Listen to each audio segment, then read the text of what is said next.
Nahmaduhu wa nusalli wa nusallimu ala rasulihil karim, amma ba'du. Saudara-saudara sekalian yang dimuliakan Allah Subhanahu wa taala, di sore hari ini saya berada di Labuan Lombok, di Lombok Timur. Dan di sore hari ini marilah kita merenungkan bagaimana kuasanya Allah Subhanahu wa taala. Kehidupan manusia di dunia ini Allah Subhanahu wa taala berikan ujian supaya Allah Subhanahu wa taala melihat siapa di antara mereka yang paling baik amalnya. Kadang-kadang datang penderitaan dan kesusahan, kadang datang kegembiraan. Sesungguhnya besarnya pahala itu sebanding dengan beratnya ujian, sebanding dengan beratnya penderitaan. Dan sesungguhnya apabila Allah Subhanahu wa taala menyayangi suatu kaum, maka Allah Subhanahu wa taala akan menguji mereka dengan penderitaan. Barang siapa yang ridho dengan ketentuannya, ketentuan Allah Subhanahu wa taala, maka baginya keriduan Allah Subhanahu wa taala. Dan barang siapa yang tidak ridho dengan ketentuan Allah Subhanahu wa taala, maka baginya kemurkaan Allah Subhanahu wa taala. Jadi kehidupan dunia ini kadang-kadang kita dilanda penyakit, sakit, kadang-kadang dilanda dengan penderitaan demikian banyak, bahkan wabah. Rasulullah SAW berbicara tentang wabah ta'un. Kemudian beliau menceritakan kepadaku, kata sahabat, bahwa wabah ta'un itu adalah azab yang Allah Subhanahu wa taala turunkan kepada siapa saja yang Allah Subhanahu wa taala kehendaki. Dan sesungguhnya Allah Subhanahu wa taala telah menjadikan wabah tersebut sebagai rahmat bagi orang-orang yang beriman. Tiadalah seorang pun yang tetap tinggal di tempat terjadinya wabah itu dengan sabar dan ihtisab. Apa artinya ihtisab? Yaitu berharap pahala dari Allah Subhanahu wa taala dan mengetahui bahwa tidak ada yang akan menimpanya kecuali apa yang telah Allah Subhanahu wa taala tentukan baginya, melainkan hal itu akan menjadi pahala baginya seperti pahala seorang yang mati syahid, baik matinya karena wabah tersebut ataupun bukan. Demikian dinyatakan dalam sebuah hadis riwayat Bukhari.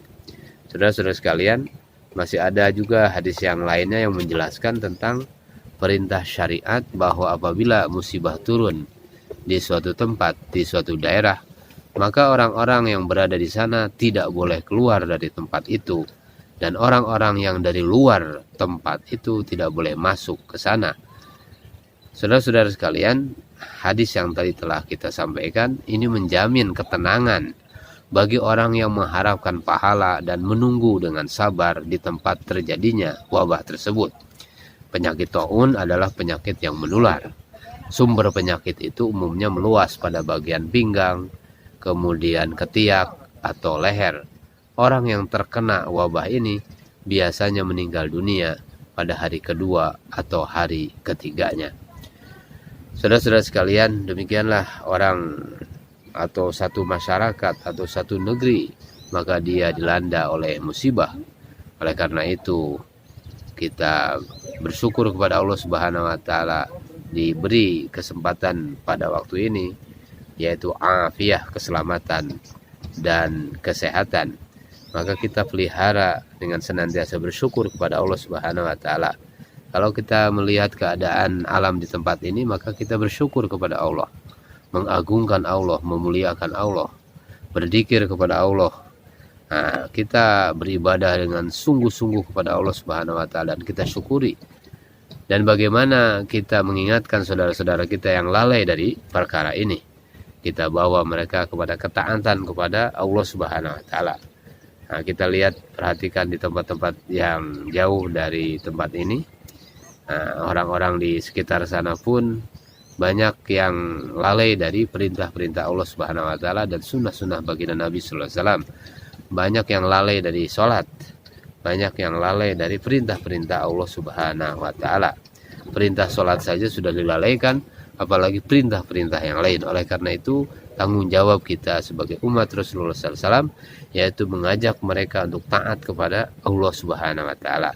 Nah, inilah pentingnya dakwah. Nah, kita dihantar ke Lombok Timur ini untuk sama-sama ada fikir dakwah dalam diri kita.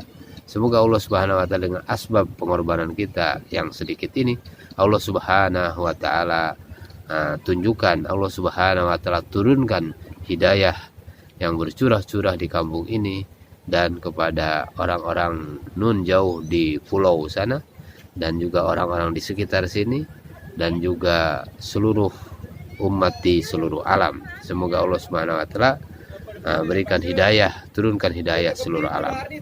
Subhanallah wa bihamdihi, subhanaka Allahumma wa bihamdika, asyhadu an la ilaha illa anta, astaghfiruka wa atubu ilaik.